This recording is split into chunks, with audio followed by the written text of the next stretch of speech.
आज सचिन का वीडियो आना, जगत दीदी को क्लीन चिट दे देना, क्रिएटर पार्टीज के लिए आज बवाल होना, नीतू मैना और जसिका का एक साथ लाइव पे आना, मनीषा का अपने मायके जाना और जगत दीदी जगत भैया का लाइव में पकड़े जाना।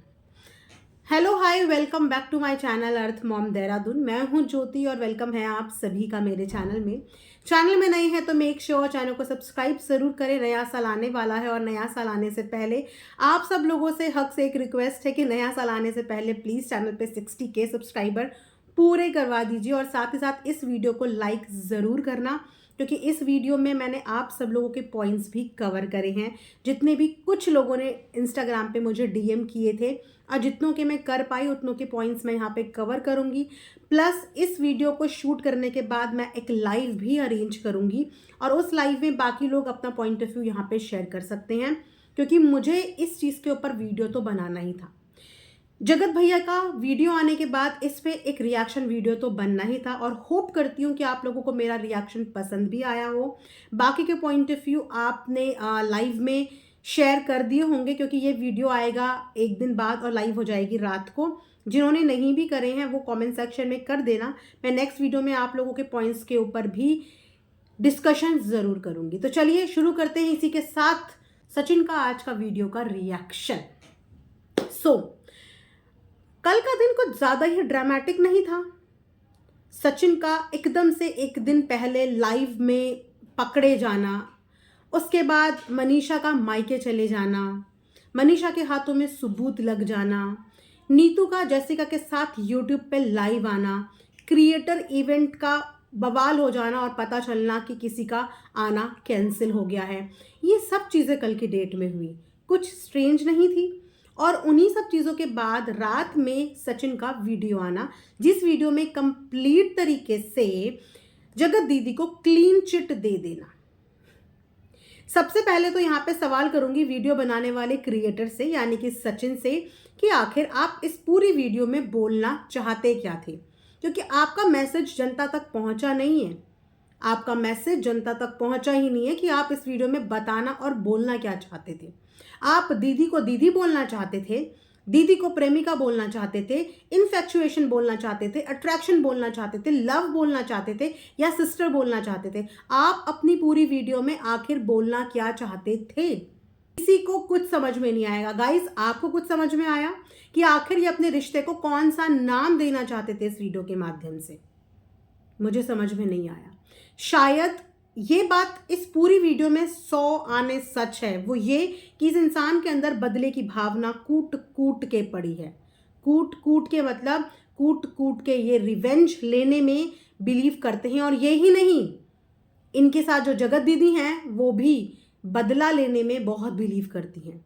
लेकिन इस बदले की भावना में शायद इनको ये पता नहीं कि इन्होंने कितनी जिंदगियां खराब कर दी।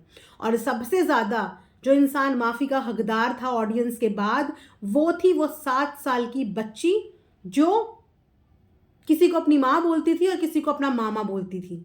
अपने बदले की भावना में, अपने इंसल्ट में, अपने इन्फैक्चुएशन, अपने अट्रैक्शन, अपने प्यार मोहब्बत या जिस भी चीज़ में, उस 7 साल की बच्ची का ख्याल तक इन्हें नहीं आया। उसकी माँ को एक्सपोज करने का मतलब है उस बच्ची का भविष्य इन्होंने अपने हाथों से बर्बाद कर दिया। और सच बताऊं तो ये एक क्लीन चिट देने नहीं आए हैं, ये खुद गिल्ट में है।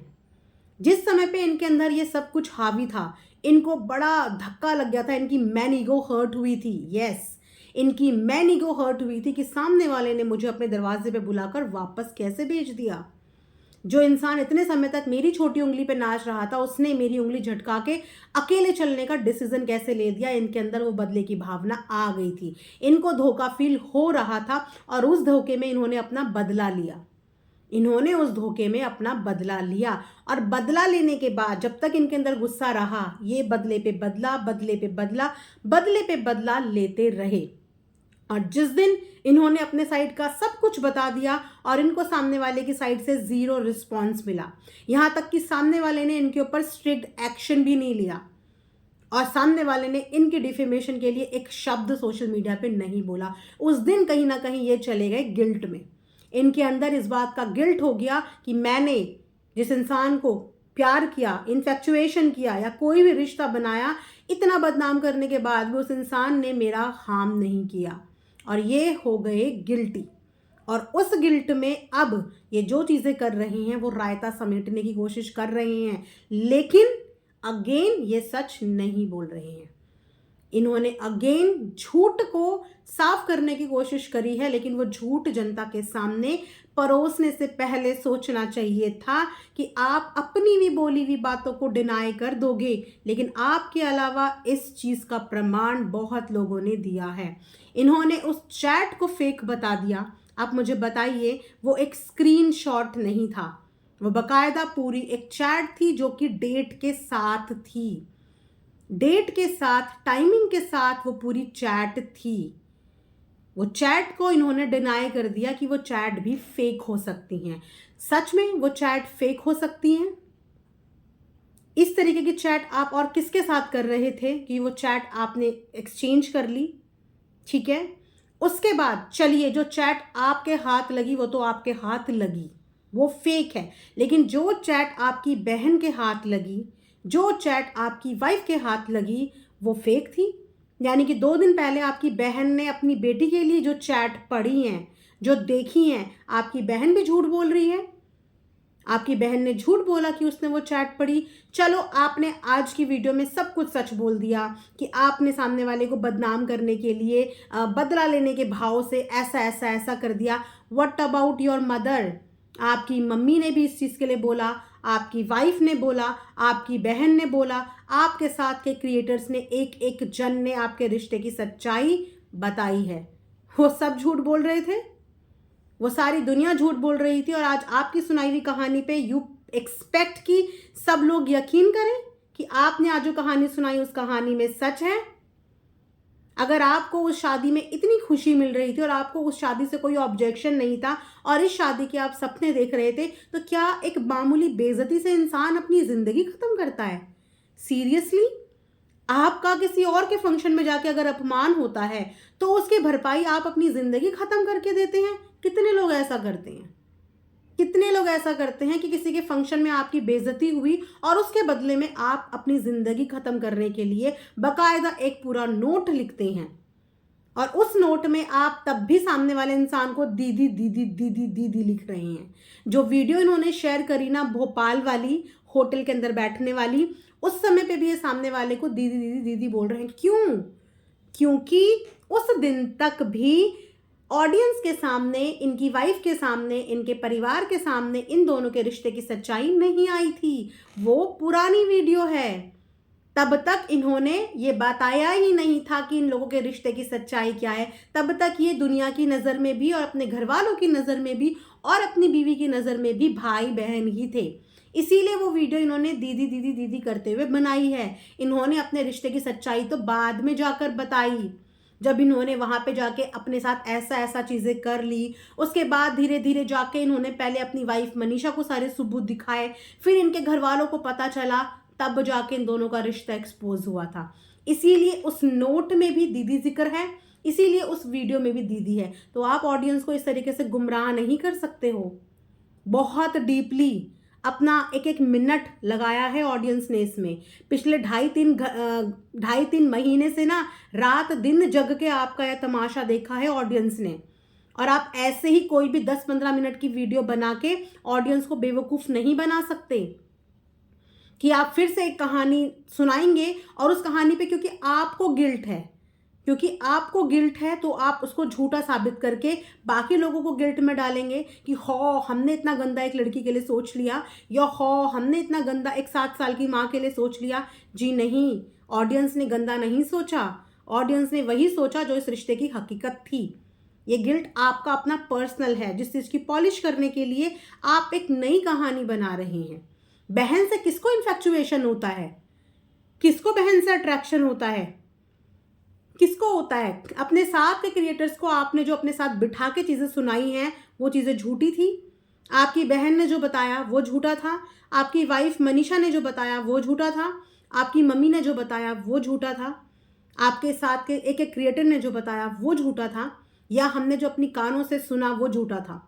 या जगत दीदी की वो बात झूठी थी कि आप उनसे शादी तक करना चाहते थे लेकिन वो आपके साथ भागी नहीं, वो झूठी थी? या वो वाली रिकॉर्डिंग झूठी थी जहाँ पे हमारे लिए फ्लैट बनाएगा, हमारे लिए ये करेगा, इस चीज़ की हामी आप भर रहे थे, वो झूठा था? आखिर क्या क्या चीज़ झूठी थी और कौन कौन सी चीज़ झूठी थी? ये सारी चीज़ें कल की डेट में ही क्यों? और इन सारी चीज़ों का मतलब क्या है? मनीषा को मायके भेजने के बाद ही ये सारी चीज़ें क्यों हुई? मनीषा जो प्रूफ दिखाने वाली थी उस प्रूफ के लिए उसको क्यों रोक दिया गया? मनीषा जिन प्रूफ्स की बात कर रही थी उस प्रूफ में आपके अभी लेटेस्ट रिश्तों की भी सच्चाई थी। आपका रिश्ता कभी पवित्र था ही नहीं, किसी समय पे रहा होगा लेकिन वो रिश्ता गंदा हो गया था और वो रिश्ता गंदा है। आज भी आपकी फीलिंग्स गंदी हैं और हमेशा आपकी फीलिंग्स उनके लिए गंदी ही रहेगी। और सॉरी, इस रिश्ते को ना तो सोशल मीडिया पे कोई स्वीकारेगा, ना ही मुझे लगता है कि कोई भी रियल लाइफ में स्वीकारेगा, क्योंकि ये रिश्ता भाई बहन की आड़ में बना है जिसको कभी भी कोई स्वीकार नहीं कर सकता। आप आके कोई भी कहानी बनाएंगे और उस कहानी पे विश्वास कर देंगे। उनके भाई ने आपकी वीडियो के आने के तुरंत बाद ही अपनी बहन को ये घोषित कर दिया था। वो शब्द मैं यहाँ बोलना नहीं चाहती, एक सेकंड उनके भाई ने नहीं लगाया, तुरंत लाइव में आके उन्होंने खुद बोला कि हाँ मेरी बहन ऐसी है। वो भाई झूठ बोल रहा था? कितने लोग झूठ बोल रहे थे? कितनी आसानी से आए, कितनी आसानी से अपना पुराना सुराना आधा अधूरा वीडियो दिखाया। यस, वो आंसू सच्चे थे।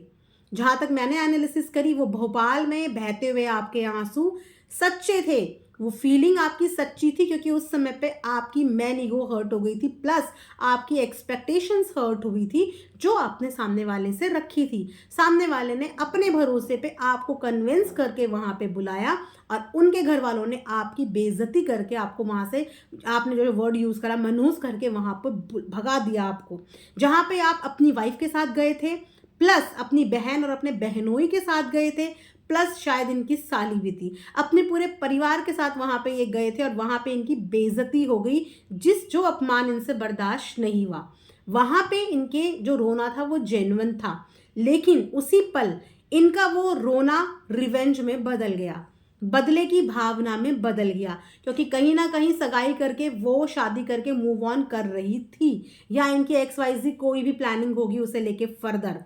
इसीलिए ये इस रिश्ते से ओके थे, इन्हें इस रिश्ते में कोई ऑब्जेक्शन नहीं था, क्योंकि सामाजिक तौर पे ये कभी उस रिश्ते को अपना ही नहीं सकते थे। तो इसीलिए ये उस सगाई में, उस शादी में ओके थे। लेकिन इनके इंटेंशंस कहीं ना कहीं उनकी फैमिली को पता थी, कहीं ना कहीं अफवाहें, बातें फैल रही थी, जिसके लिए उनके पेरेंट्स ने ये इनिशिएटिव ले लिया था कि इनके बीच में दूरियां होनी चाहिए, एक डिस्टेंस होना चाहिए, क्योंकि बदनामी फैल रही थी, बदनामी की लपटें फैल रही थी और माता पिता और भाई के कानों तक वो चीज़ें आ रही थी और उन्होंने डिस्टेंस बनाना शुरू कर दिया था, जो डिस्टेंस इनसे नहीं देखा गया और इनको उस दिन अपनी इंसल्ट फील हुई, ये सच है। ये जो रोए हैं कमरे के अंदर, वो झूठे आंसू मैं नहीं बोलूंगी और ना मैं कभी किसी के आंसुओं को जज करती हूँ, वो फीलिंग्स रही होंगी जेन्युइन, लेकिन किसी के अपमान का मतलब अपने आप को जिंदगी से खत्म करना नहीं होता। इन्होंने एक बकायदा नोट लिखा है, सिर्फ इसीलिए कि सामने वाले ने फंक्शन का हिस्सा नहीं बनने दिया। ये घर आके अपनी मम्मी के गले लग के रोए, उसके बाद इन्होंने घर पे अटेम्प्ट किया, जिसकी वजह से इनकी बहन को भी बैंगलोर से आना पड़ा इनके पास। और आज ये अपना वही नोट दिखा रहे हैं। उस नोट में जिन लोगों के नाम के आगे इन्होंने कट कर दिया है, वो नाम आखिर क्यों नहीं दिखाए, कौन कौन लोग इस चीज में इंक्लूड थे। इनका हमेशा से ये पैटर्न रहा है कि कोई भी चीज ना ये अपने बलबूते पे इन्होंने नहीं किया। पहले आप देखना, पहले इन्होंने डंके की चोट पे आके सारे प्रूफ्स दिखाए, कुछ समय के बाद उस चीज का सारा ढीकड़ा इन्होंने फोड़ा किसके सर पे, सुमित के सर पे, कि उसने मुझे मैनिपुलेट करा, उसने, उसकी मोटिवेशन अचानक से मैनिपुलेशन में कन्वर्ट हो गई, वो है, उसने कराया, उसने कराया, उसने कराया। उसके बाद आज भी इन्होंने फिर ये सारा ढीकरा भी किसी और के सर पे फोड़ दिया है, जो उन्होंने बोला कि जिसमें से एक लेडी है जो कि इनके बहुत करीबी है और वो नहीं चाहती थी कि इनकी शादी हो, वो नहीं चाहती थी कि इनकी शादी हो। पहले इन्होंने बोला कि सुमित नहीं चाहता था कि इनकी शादी हो। अगर वो नहीं चाहता कि शादी हो तो वो पिछले 3-4 साल से अप्रोच क्यों करता, और 3-4 साल से अप्रोच करने के बाद वो बंदा सगाई क्यों करता। अगर उसको शादी ही नहीं करनी थी तो वो सगाई क्यों करता, 2-3 साल किसी के लिए अपने खराब क्यों करता। क्यों खराब करता? उसने तो आज तक भी आके सोशल मीडिया पे एक शब्द इनके खिलाफ नहीं बोला, आज तक भी खिलाफ नहीं बोला। अगर उसको ये शादी तोड़नी होती तो वो ये सगाई क्यों करता? लेकिन उस समय पे उसके ऊपर भी नाम लगाया, और अब फिर से दो लोगों के नाम लगा रहे हैं कि जिसमें कि एक औरत है जो कि इनके करीबी है, और वो नहीं चाहती थी कि जगत दीदी की शादी हो, और वो चाहती थी कि जगत दीदी की शादी टूटे, और इनका सहारा उन्होंने लिया और इन्होंने अपना सहारा दिखाया और जगत दीदी की शादी तुड़वाने में अपना कंट्रीब्यूशन दिया। जो चीज़ इनके बीच हुई भी नहीं, वो कहानियां इन्होंने यहाँ पे सुनाई, इन्होंने आज ये चीज़ कबूली है। यस, ये झूठे हैं, और अभी भी इन्होंने झूठी कहानियां बनाई हैं, और पहले भी इन्होंने बहुत हद तक झूठी कहानियां बनाई थी। लेकिन अब ये अंडर गिल्ट हैं, और अपने गिल्ट की वजह से ये सोच रहे हैं कि इन्होंने यहाँ पे जितना कुछ भी बोला ये चुटकी में उसको झूठा साबित कर देंगे। तो नहीं, आप इस रिश्ते को अब किसी हाल में सही साबित कर ही नहीं सकते हो। आप अपनी बोली हुई बातों को अपने मुंह के अंदर ले सकते हो, ये इल्ज़ाम अपने ऊपर, या और दो लोग आपके कटघरे में अब कौन हैं टारगेट लिस्ट में, जिन दो के ऊपर आपने ये ढिकरा फोड़ दिया है, लेकिन इस रिश्ते की हकीकत बाकी लोगों ने भी अपने मुंह से बयां की है। जिन लोगों ने अपने कानों से आपकी बातें सुनी हैं, जिन लोगों ने देखा है, जिनके बीच में ये बात हुई थी, इस बीच बहुत रिकॉर्डिंग सामने आई हैं, बहुत रिकॉर्डिंग सामने आई हैं, बहुत सारी वीडियोस हैं जो अपने आप में सफिशिएंट है कि आप दोनों का रिश्ता भाई बहन का था ही नहीं, था किसी ज़माने में, लेकिन वो रिश्ता बदल चुका था। तो अब इस चीज़ को पॉलिश करके ऑडियंस को परेशान करने की कोशिश आप मत कीजिए। रोज़ एक नई वीडियो लाके, रोज़ एक प्रोपोगंडा लाके, रोज़ किसी ना किसी चीज़ को अपनी तरफ घुमा के आपको अटेंशन लेने की आदत हो चुकी है। आप बोल रहे हो कि मैं जाते हुए साल में सब चीज़ें ख़त्म करना चाहता हूँ। जी नहीं, आपने जाते हुए साल में अगले 7 दिन के लिए ऑडियंस को कंटेंट दे दिया कि लोग डिस्कशन करो, जबकि ये बहुत अच्छे से जानते हैं कि इनकी बोली हुई एक बात पे कंटेंट बन जाता है, एक बात पे पंचायत हो जाती है। तो यहाँ तो ये पूरी 20-25 मिनट की वीडियो छाप के चले गए। सोचिए ना, पूरे 20-25 दिन का दे के चले गए कंटेंट। बहुत स्मार्ट हो। पता था कि नए साल में लोग कहीं ना कहीं बिजी हो जाएंगे, कोई ट्रैवल पे चला जाएगा, कोई टूर पे चला जाएगा, कोई किसी सेलिब्रेशन में बिजी हो जाएगा, और उस बीच में कहीं इनका नाम ठंडा ना हो जाए। इसीलिए जाते जाते एक इतनी मनगढ़ंत कहानी यहाँ पे दिखा के चले गए। ये वीडियो तो इन्होंने ऑलरेडी रिकॉर्ड करी हुई थी, क्योंकि ये बात इन्होंने अपने व्लॉग में बताई थी कि इन्होंने भोपाल के होटल के कमरे में भी एक वीडियो बनाया है, लेकिन अभी इन्होंने वो वीडियो पब्लिक नहीं करा है। इन्होंने इसका जिक्र अपने पुराने व्लॉग में किया हुआ था, क्योंकि इन्होंने ये आगे के लिए रखा हुआ था, जब सारा कंटेंट खत्म हो जाएगा तो तब मैं इस चीज़ का इस्तेमाल करूँगा। और आज इन्होंने वही किया। आज इन्होंने अपना नोट लगा के, अपना भोपाल वाला वीडियो ऐड करके ये दिखाने की कोशिश करी है कि इनके रिश्ते में कोई गंदगी नहीं थी, लोगों ने इनके रिश्ते को गंदा किया, लोगों ने इनके रिश्ते को मैला किया, लेकिन इनका रिश्ता तो बहुत पावन था, बहुत पवित्र था। यस, ये सारे व्लॉग्स एक्सपोज होने से पहले के हैं। तब तक तो इनके घर वालों की नज़र में भी वो दीदी ही थी, और इनकी बीवी की नज़र में भी वो दीदी ही थी। इसीलिए उसमें हर वीडियो में दीदी शब्द का यूज़ हो रहा है, और एक्सपोज इन्होंने बाद में किया, सच्चाई बाद में पता चली। तो मनीषा के मायके जाने के बाद इस तरीके से सफाई अभियान चल रहा है क्लीन चिट देने का। उसके बाद ये सोच रहे हैं कि मनीषा इनके पास वापस आए, जबकि ये बहुत अच्छे से जानते हैं कि मनीषा खुद भी चाहती थी कि इनके रिश्ते की सच्चाई सामने आए, क्योंकि वो लड़की बहुत धोखे में रही थी। और अब वापस से सामने वाले को क्लीन चिट देके कहीं ना कहीं ये अपनी सिंपैथी उनके लिए प्रूव करना चाहते हैं, और मनीषा के दिल में इनसिक्योरिटी डेवलप करना चाहते हैं कि आज भी इतना कुछ होने के बाद भी ये सामने वाली औरत को क्लीन चिट दिलाने पे तुले हुए हैं, उसको क्लीन करने पे तुले हुए हैं। उनसे जुड़े हुए हर इंसान के साथ इन्होंने पंगा लिया, उनके चक्कर में इन्होंने हर एक इंसान की इज्जत की परवाह नहीं करी। अगर गिल्ट होना चाहिए ना, तो सिर्फ एक औरत के लिए नहीं, हर एक औरत के लिए होना चाहिए, हर एक सब्सक्राइबर के लिए होना चाहिए। लिटरली औरतें यहाँ पे तुम्हारे लिए रोई हैं। 60-60, 65-65 साल की, 70-70 साल की महिलाएं रोई हैं तुम्हारी वजह से। 7 साल की लड़की का पूरा फ्यूचर खराब हुआ है तुम्हारी वजह से। आज वो स्कूल जाती होगी, कल को और बड़ी होगी तो उसकी माँ की बदनामी का जो ठप्पा लग गया है वो उस बच्चे को ज़िंदगी भर भुगतना पड़ेगा तुम्हारी वजह से। नीतू मैना की बेइज्जती हुई तुम्हारी वजह से। मीशू को अपनी प्राइवेट लाइफ डिस्कस करनी पड़ी आपकी वजह से। कौन सी औरत को इन्होंने अपने से जुड़ी हुई छोड़ा? अपनी खुद की वाइफ को नहीं छोड़ा, अपनी सगी बहन को नहीं छोड़ा, अपनी माँ को नहीं छोड़ा, तो आखिर किस किस से माफ़ी मांगोगे? लेकिन माफ़ी मांगी सिर्फ एक इंसान से, सिर्फ एक इंसान से, जबकि आप सबके अपराधी हो, क्योंकि आपने सबके इमोशंस के साथ खेला है। और आज ये वीडियो बना के आपने फिर से सामने वाले को अपने परिवार से ऊपर साबित कर दिया है कि आपकी नज़रों में एक इंसान जो सबसे ऊपर था वो है और बाकी सब उसके नीचे आते हैं। एक इंसान को सच्चा प्रूव करने के लिए आपने वापस से सबको झूठा प्रूव कर दिया है। लेकिन आपका ये जो वीडियो था ये अनसक्सेसफुल रहा, क्योंकि इस वीडियो से मुझे नहीं लगता कि आम जनता इन्फ्लुएंस होने वाली है। हाँ, आपने झूठ पहले भी बोले थे, कुछ झूठ आपने बोले थे, लेकिन सारी चीज़ें झूठ नहीं थी। आप इस रिश्ते को किसी भी तरीके से इज्जत वापस नहीं दिला सकते, क्योंकि ये बदनाम रिश्ता साबित हो चुका है अनफॉर्चुनेटली। मैंने सोचा इस चीज़ के बारे में थोड़ा सा मैं अपना एक नज़रिया शेयर कर देती हूँ। आप लोग भी कमेंट में अपना नज़रिया ज़रूर शेयर करना। मिलेंगे नेक्स्ट वीडियो में, तब तक अपना ध्यान भी रखिए। Thanks for watching earth Mom Dehradun.